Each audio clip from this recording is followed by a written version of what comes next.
आज हम लोग देखेंगे types of motivation theory.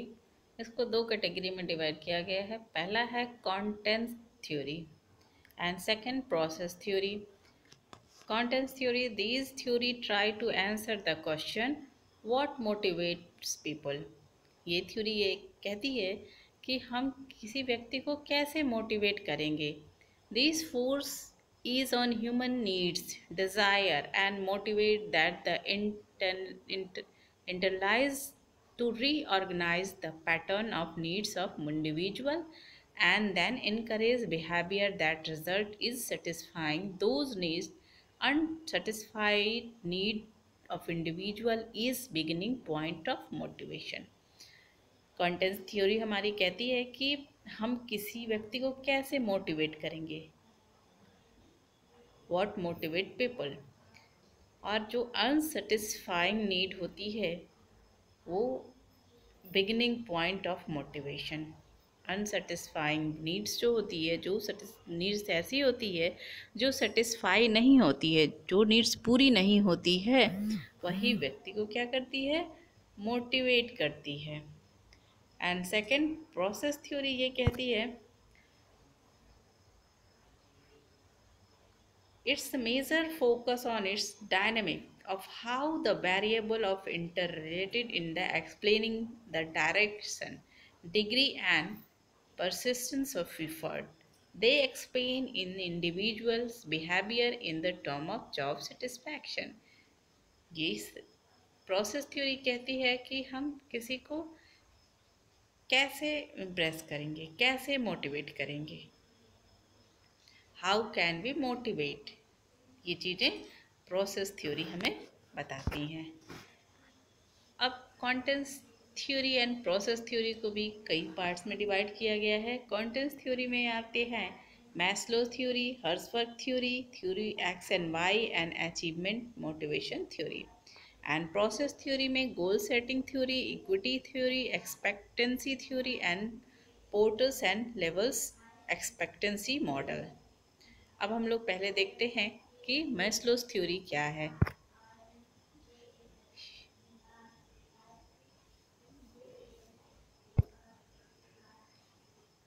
Maslow ने कहा है कि human being have want and desire which influence this behaviour. Only those need which is not satisfying act as a motivator for influencing the human behavior। A satisfied need can never work at a motivation।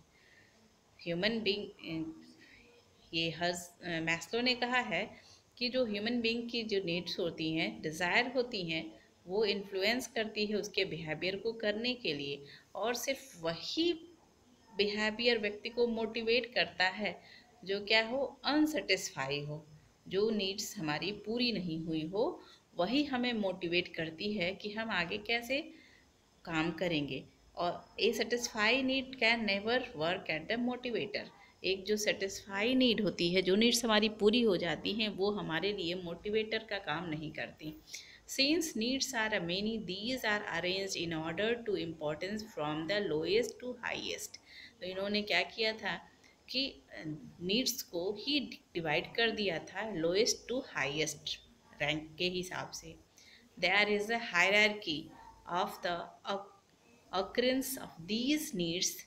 These needs are arranged in the level of preference. After the lowest level need are satisfied, the needs at the highest level take their place। इन्होंने कहा कि जो needs होती है हमारी, जो lowest हमारी needs होती है, वो अगर पूरी हो जाती है तो फिर क्या होता है, हाईएस्ट नीड्स आती जाती है। यानी जब हमारी बेसिक नीड्स पूरी होती है, बेसिक रिक्वायरमेंट पूरी होती है, तो बेसिक रिक्वायरमेंट पूरी होने के बाद से हमारी दूसरी नीड्स, तीसरी नीड्स स्टार्ट होती जाती है।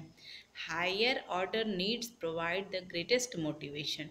जो हायर नीड होती है वो हमें ग्रेटेस्ट मोटिवेशन प्रदान करती है, ज़्यादा मोटिवेट करती है।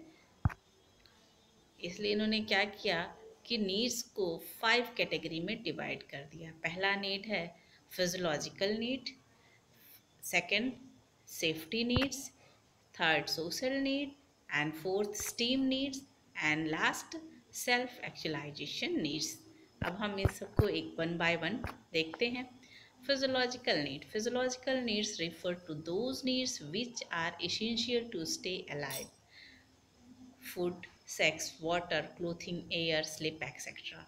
According to this theory, when these basic needs are satisfying, they no longer motivate.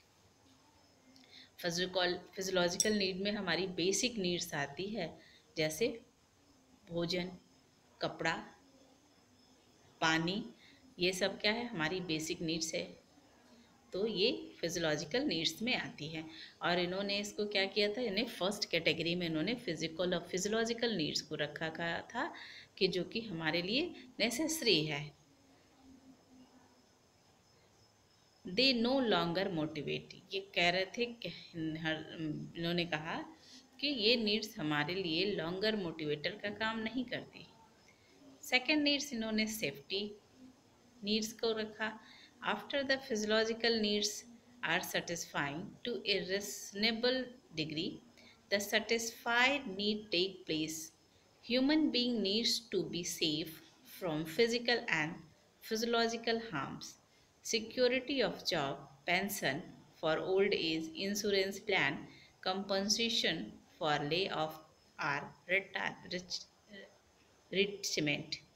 उन्होंने कहा कि सेफ्टी नीड्स, जब हमारी फिजियोलॉजिकल नीड्स पूरी हो जाती है, यानी हमारे लिए भोजन, कपड़ा और मकान की रिक्वायरमेंट जब हमारी पूरी हो जाती है, तो हम सिक्योरिटी ढूंढते हैं, सेफ्टी ढूंढते हैं। और सेफ्टी में क्या क्या हम ढूंढते हैं कि जॉब हमारी हो, एक पेंशन हो, इंश्योरेंस प्लान हमारे पास हो, इस तरह की चीज़ें हम ढूंढते हैं। तो जब हमारी बेसिक नीड्स पूरी हो जाती है, अर्थात क्या कहते हैं, फिजियोलॉजिकल नीड्स जब सेटिस्फाई हो जाती है, तो हमारी सेकंड नीड्स आती है सेफ्टी नीड्स, यानी हम अपने आप को प्रोटेक्ट करना चाहते हैं, अपना फ्यूचर सेफ करना चाहते हैं।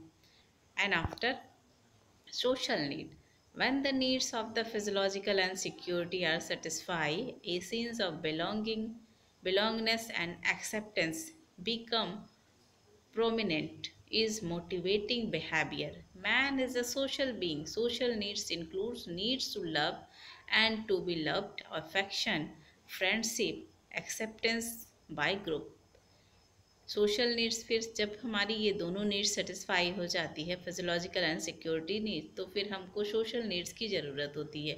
सोशल नीड्स में मैन क्या चाहता है कि वो इंक्लूड हो, सब पूरी सोसाइटी में इंक्लूड हो, उसे अफेक्शन मिले, फ्रेंडशिप हो उसकी।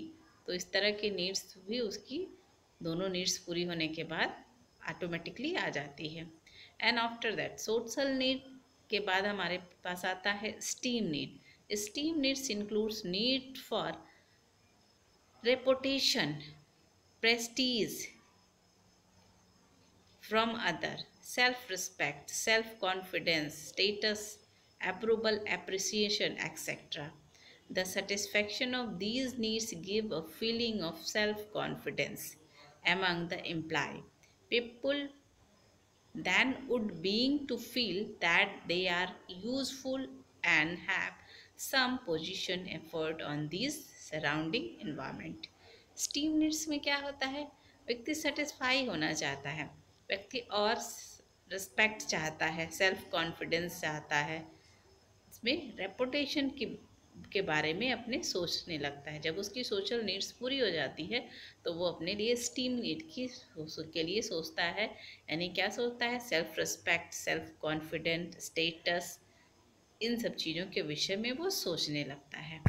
And last, self actualisation needs. Self actualisation needs जो है, the last needs is the needs to develop fully and to realize one's capabilities and potentialities to the fullness extent possible.